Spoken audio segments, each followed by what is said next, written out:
mucho para yo aprendí esa mujer. Pero también es cierto que el mensaje, bueno,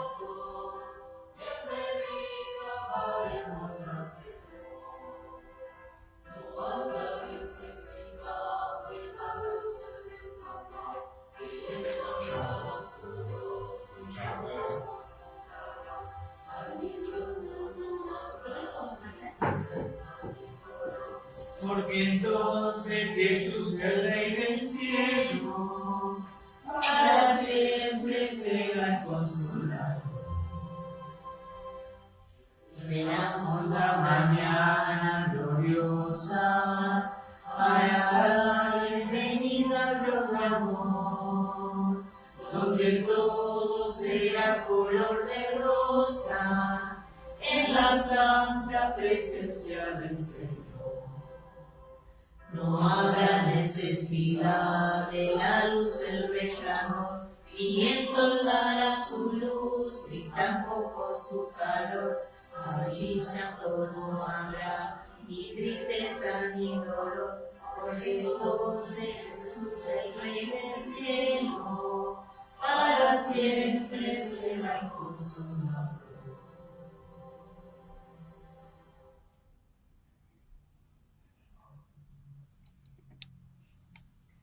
Feliz Santo Sábado, hermanos. Es un gusto compartir de vuelta un video nuevo donde seguimos estudiando la doctrina de la Santísima Trinidad, lo que hoy en día creemos como adventistas en la Iglesia. Y estamos estudiando los versículos que aparecen en la pantalla, donde figura de que la deidad, la Trinidad, es un Dios compuesto por tres personas, una unidad misteriosa. Dios es inmortal, todopoderoso, omnisapiente, superior a todos y omnipresente, es infinito y escapa a la comprensión humana, aunque se lo puede conocer por medio de su autorrevelación. Es digno para siempre de reverencia, adoración y servicio por parte de toda la creación, ¿no? Y lo que estuvimos viendo, vimos Deuteronomio 6.4, Mateo 28, 2 de Corintios, y hoy vamos a ver Efesios 4. El 12 de abril vimos Deuteronomio 6.4, el Shema de Israel, vimos de que decía Jehová uno es, y vimos de que no hay una Santísima Trinidad. Vimos también Mateo 28.19, el segundo versículo, donde apoya la Trinidad, y sin embargo vimos de que era la gran comisión, que es en el nombre de Jesús, que tampoco hay una Santísima Trinidad donde hay que adorarla. Y vimos también 2 de Corintios capítulo 13, versículo 14, de que si bien hay una comunión que tiene que ver con el Señor Jesucristo, el amor de Dios, y la comunión del Espíritu Santo, ¿no? Que es el representante de Dios, ¿no? De Dios el Padre, y que le dio a su Hijo amado para que nosotros podamos vencer el pecado, ¿no? Para que nos convenza de toda clase de pecado que atravesamos en las tentaciones. Y tampoco vimos que no hay una Santísima Trinidad. Vimos que la comunión verdaderamente es con el Padre y con el Hijo. Ahora, vamos a leer el cuarto versículo, donde dice Efesios capítulo 4, del 4 al 6.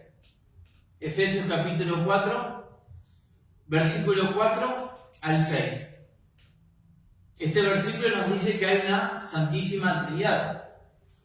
Y dice lo siguiente: un solo cuerpo y un solo espíritu, como fuisteis también llamados en una misma esperanza de vuestra vocación. Un solo Señor, una sola fe, un solo bautismo, y ahora dice un solo Dios, y ahora el apóstol Pablo nos va a identificar quién es ese solo Dios. Dice, un solo Dios y Padre de todos, el cual es sobre todos y por todos y en todos.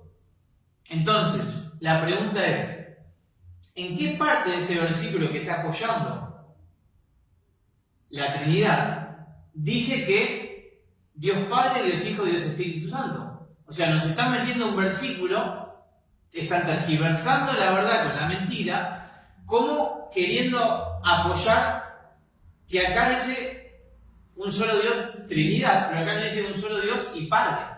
O sea, se nos identifica quién es Dios, que es el Padre. Y fíjense en versículos anteriores, en el capítulo 3, del 14 al 19, fíjense lo que dice el apóstol Pablo. Dice: por esta causa doblo mis rodillas ante el Padre de nuestro Señor Jesucristo, de quien toma nombre toda familia en los cielos y en la tierra, porque es el único nombre igual a Dios, es el único igual a Dios. Y ahora dice que el Padre, dice, para que os dé conforme a las riquezas de su gloria, el ser fortalecidos con poder en el hombre interior. ¿Por quién? ¿Por el Dios Espíritu? No, por su Espíritu, por el Espíritu de Dios, el Espíritu del Padre, que nos da a través de su Hijo. Mediante la fe nosotros recibimos el Espíritu. Amén. Así que, para que ese Espíritu de Dios, porque dice que para que os dé, ¿quién nos da? El Padre, conforme a la riqueza de su gloria, el ser fortalecido con poder en el hombre interior por su Espíritu. Que habite Cristo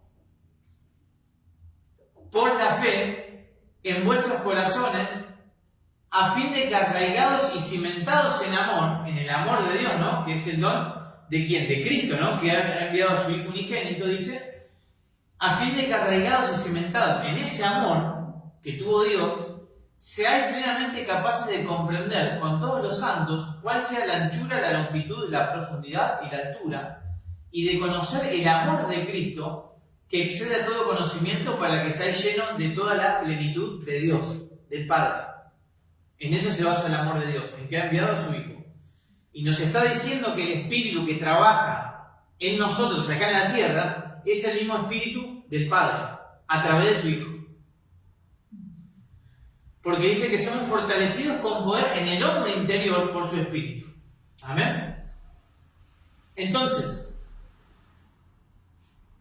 acá vemos donde dice Efesios 4, 4 al 6, nos dice que avala la Trinidad, que ya lo hemos leído, y pone en ese versículo como que si fuera el apóstol Pablo esté apoyando todas estas palabras que aparecen ahí. Y sin embargo estamos viendo que Efesios 4, del 4 al 6, habla de Dios el Padre. No habla de una Santísima Trinidad. Ahora, vamos de vuelta. Un solo cuerpo y un solo espíritu, como fuiste también llamados en una misma esperanza de vuestra vocación. Un solo Señor, una sola fe, un solo bautismo. Un solo Dios y Padre de todos, el cual es sobre todos y por todos y en todo. Yo no entiendo, hermanos, por qué esto se rechaza. Si acá lo estamos leyendo que es un solo Dios y Padre, ¿por qué tengo que decir no? Son tres. No entiendo.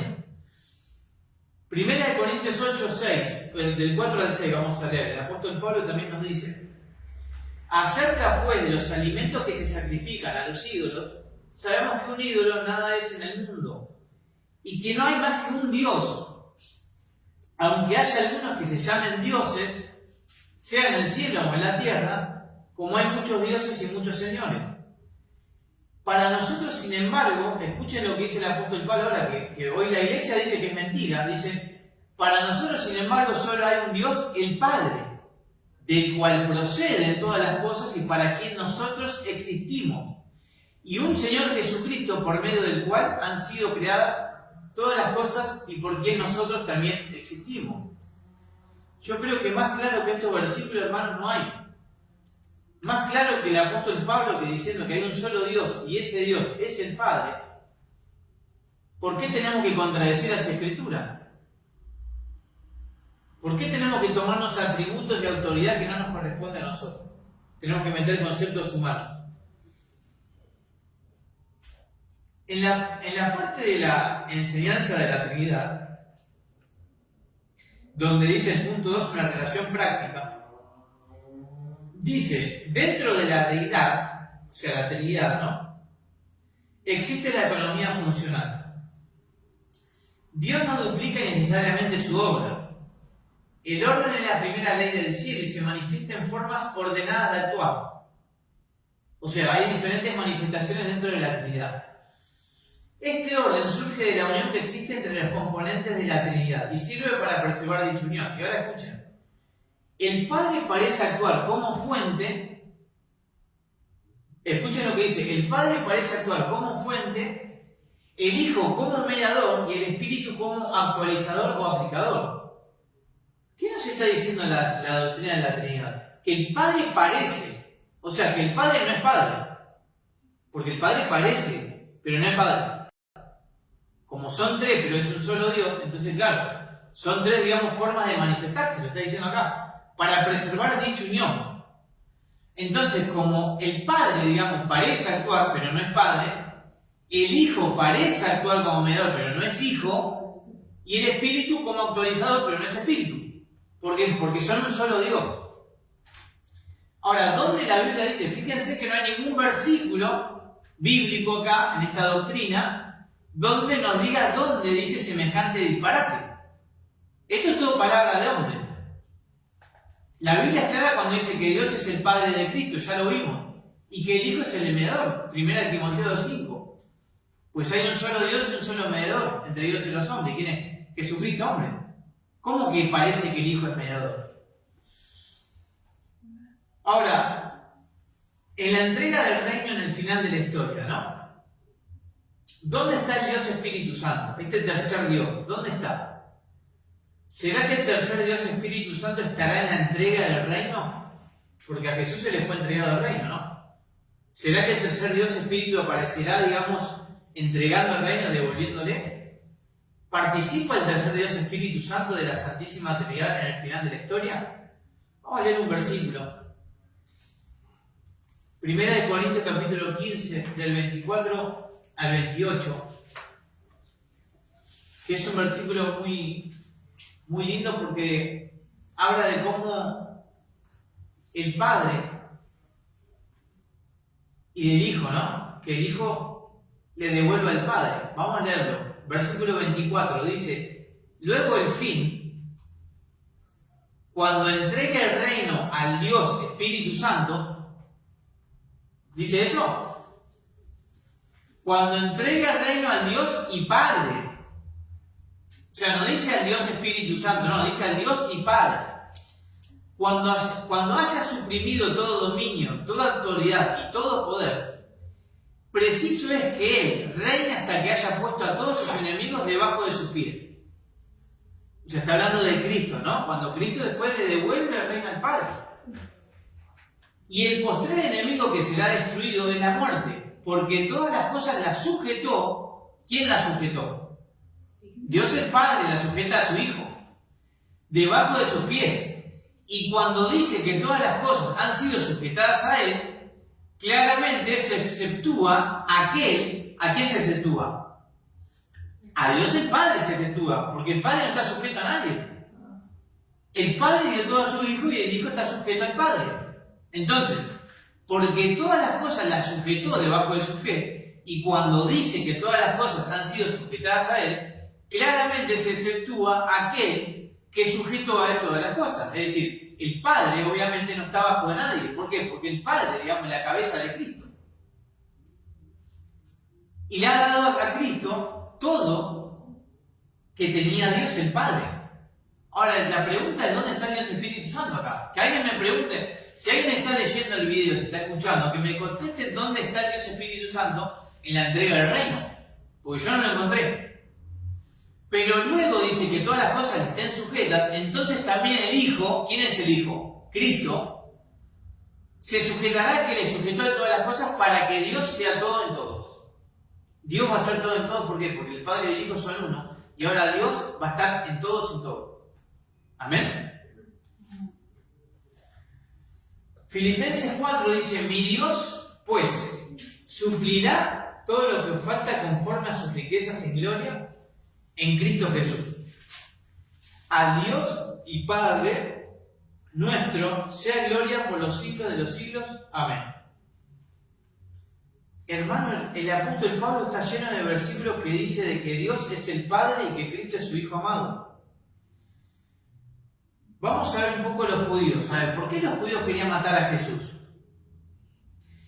Lo querían matar porque decía que era la segunda persona de la Santísima Trinidad, que era Dios Hijo. Lo querían matar porque Jesús decía que era el único Dios y verdadero. ¿Lo querían matar por eso los judíos? ¿O lo querían matar porque se proclamaba el Hijo de Dios? Por eso. ¿Cuál era el problema de los judíos? A ver, Juan 5, 17. En una conversación contra los judíos, ¿no? Jesús le va a responder y le dice: mi padre hasta ahora trabaja y yo trabajo. Por esto los judíos aún intentaban matarlo, porque no solo quebrantaba el sábado, acá está viniendo de curar el sábado, de la sanación del sábado de Jesús, ¿no? Jesús lo hacía. Pero no era el problema ese. O sea, los judíos no tenían problema solamente de que cure el sábado, no. Había otro problema, dice. No solo quebrantaba el sábado cuando hacía el bien, sino que también decía de que Dios era su propio Padre, haciéndose igual a Dios. Por eso los judíos lo querían matar. Porque decía que Dios era su propio Padre, haciéndose igual a Dios. Ahora, ¿estaba mintiendo Jesús? No. Si Jesús era el Hijo de Dios, pero lo que pasa es que no le creían. Y no le creían que Dios era su Padre. Versículos posteriores dice Jesús: investiguen, adventistas, busquen. Jesús nos dice: escudriñad las Escrituras, no sigan palabra de hombre. Si la palabra de hombre va en contra de la palabra del Señor, entonces no tengo que obedecer a la palabra de hombre, tengo que obedecer a la palabra del Señor. Jesús dice: investiguen, busquen las Escrituras. ¿Por qué tengo que escudriñar las Escrituras? Porque a vosotros os parece que en ellas tenéis la vida eterna. Y ellas, o sea, las Escrituras, dan testimonio de mí. ¿Y cuál es el problema de los judíos? No queréis venir a mí para que tengáis vida. ¿Por qué no podían tener vida eterna los judíos? Porque no querían ir al Hijo para ir al Padre. Porque Jesús dijo: yo soy el camino, la verdad y la vida. El que no me conoce a mí no conoce al Padre. Sencillo. Dice: gloria de los hombres no recibo, pero yo os conozco que no tenéis el amor de Dios en vosotros. ¿Por qué no tienen el amor de Dios? Porque no tienen el amor de Cristo. El amor del Hijo. No lo tenían. Lo rechazaban. Yo he venido en nombre de mi Padre, dice Jesús, y no me recibís.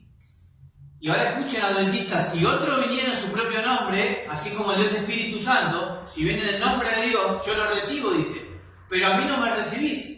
Estamos repitiendo la misma historia que los judíos. Recibimos a otro con el nombre de Dios, pero no recibimos al que tenemos que recibir, que es a Cristo. Dice: si otro viniera en su propio nombre, a ese recibiráis. Y ahora pregunta Jesús: ¿cómo podéis vosotros creer? Pues recibís gloria los unos de los otros y no buscáis la gloria que viene del Dios único.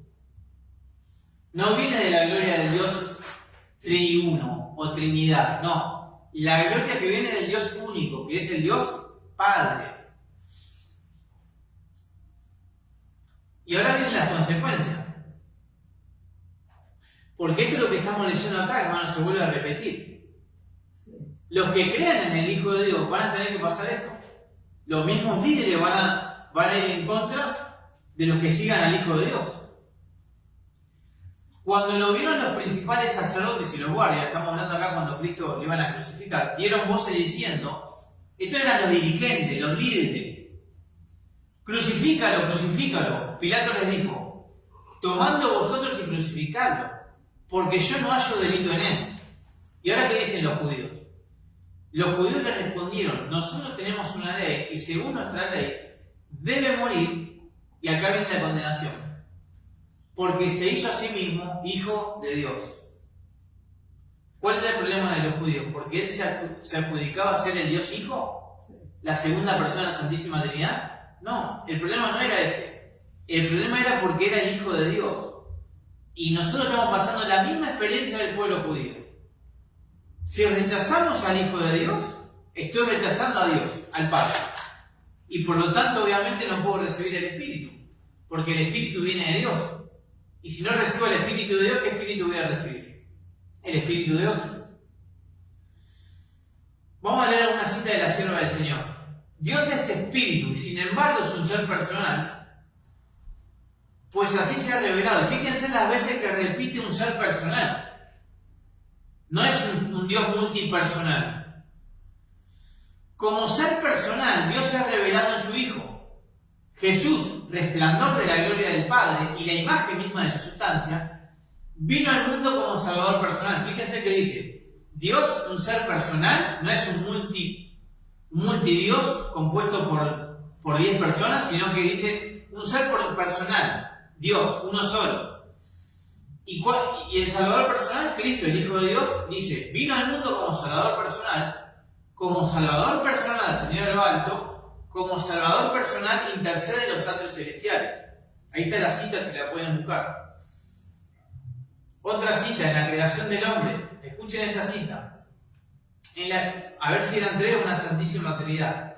En la creación del hombre se manifestó la intervención de un Dios personal.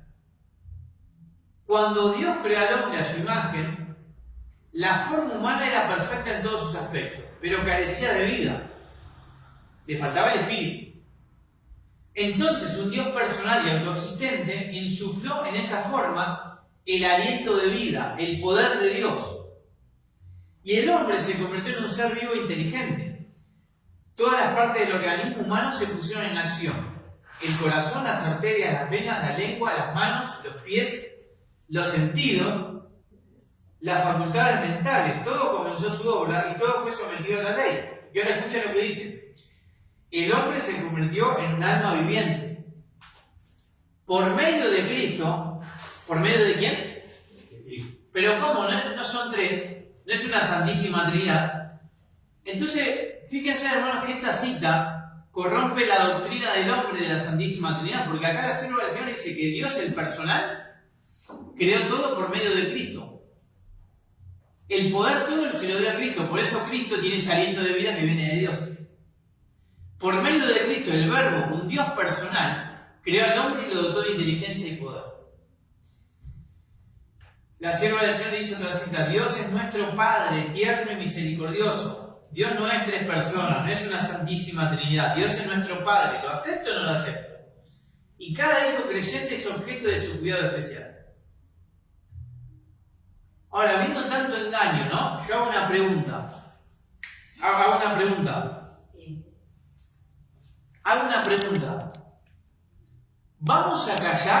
¿Vamos a callarnos como adventistas ante semejante engaño que perjudica la salvación, que es para vida eterna? Nosotros como cristianos creemos en la vida eterna. La Biblia nos habla de vida eterna, así que como cristianos seguimos a Cristo. Por eso creemos en la vida eterna. Ahora, si esta enseñanza va en contra de la Biblia y se está pasando como verdadera y la Biblia no lo dice, pregunto, ¿tenemos que callarnos cuando hay semejante engaño?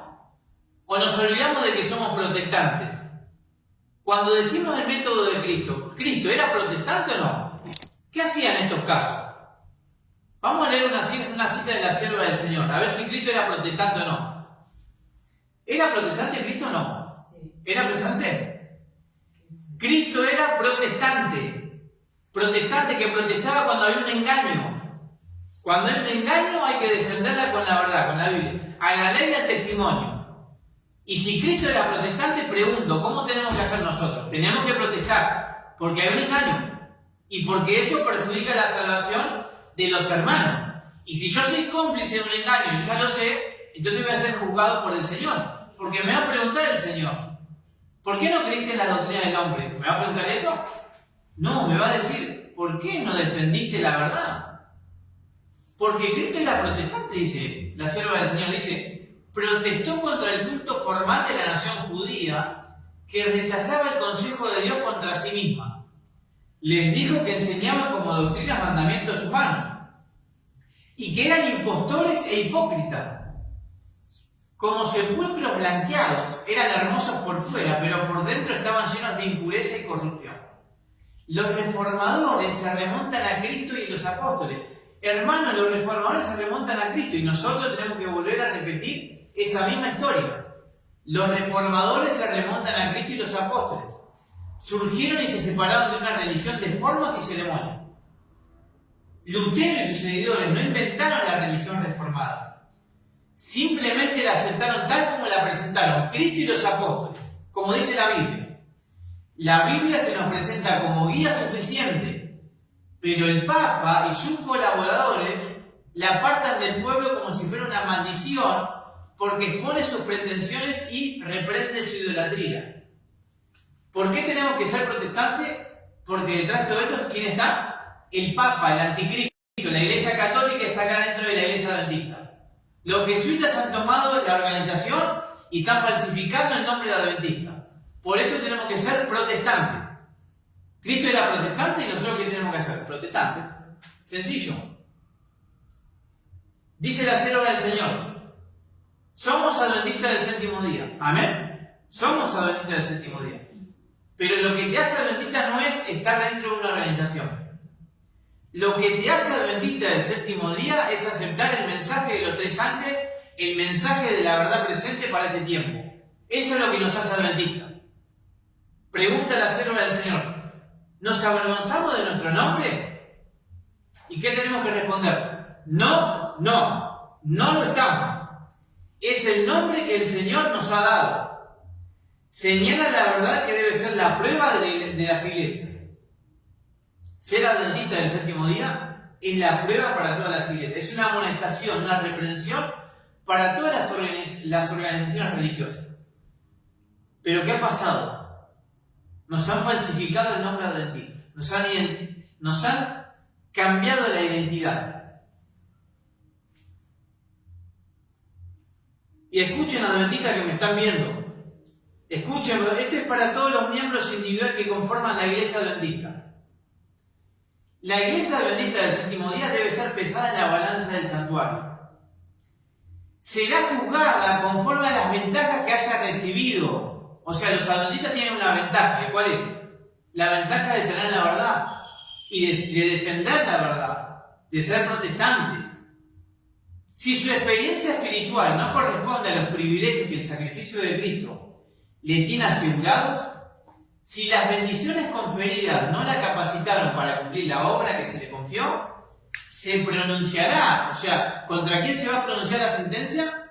Contra la iglesia adventista del séptimo día. Es clarita el cielo del Señor, ¿no? Se va a producir una sentencia, dice. ¿Y qué va a decir? Hallada falta. ¿Recuerdan el reino de Babilonia? Cuando cae. ¿Y qué pasó? Hallada falta.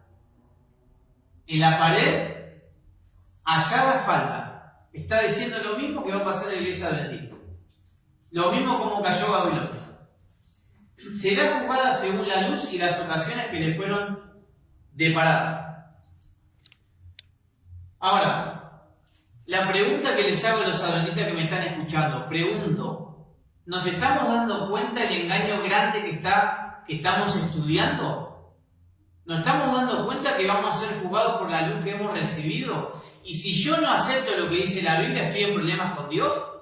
¿O prefiero estar bien con un pastor o con una organización? ¿Eso prefiero? Si Cristo era protestante, hermanos, nosotros somos protestantes. Así que los que condenan a los hermanos, que en ese caso a mí me borraron, vamos a dejarlo bien en claro. Vamos a estar dentro de las iglesias adventistas, vamos a hacer presencia, y nos van a tener que sacar por la policía porque vamos a defender este mensaje aunque cueste la vida. Porque dice que somos adventistas y no tenemos que tener vergüenza de ser adventistas. Ser adventista significa aceptar el mensaje adventista, pero no un engaño. Y si hay un engaño lo tienen que refutar con la Biblia. Como estamos estudiando, están poniendo versículos tergiversados, apoyando una doctrina jesuita que viene de la Iglesia Católica, estamos descubriendo una mentira, la vamos a defender con la verdad y haciéndonos presentes en cada iglesia. Eso es lo que no quieren, que estamos presentes. Pero no hay que tener miedo, porque dice el Señor, está con nosotros. Si Dios está con nosotros, ¿quién contra nosotros? Amén. Así que terminamos con un himno y que todos estos temas sean de bendición, porque cuando termine estos versículos de terminar la doctrina, vamos a empezar a ver ahora cuál es el propósito y por qué se metió esta doctrina. Vamos a ver ahora cuál es el final de la historia, cuál es el fin de esta enseñanza. Porque esto no estamos hablando de una iglesia local o un pastor, acá estamos hablando de la cúpula, del liderazgo que está unión o aliado con Roma. Acá hay algo más grande que se está ocultando y que no quiere que sepamos. Pero no hay nada que temer. las consecuencias son del Señor, no nuestras. Esta obra es del Señor. La guerra es espiritual, no humana. Así que terminamos con el himno. Que el Señor los bendiga a cada uno y que sea de bendición.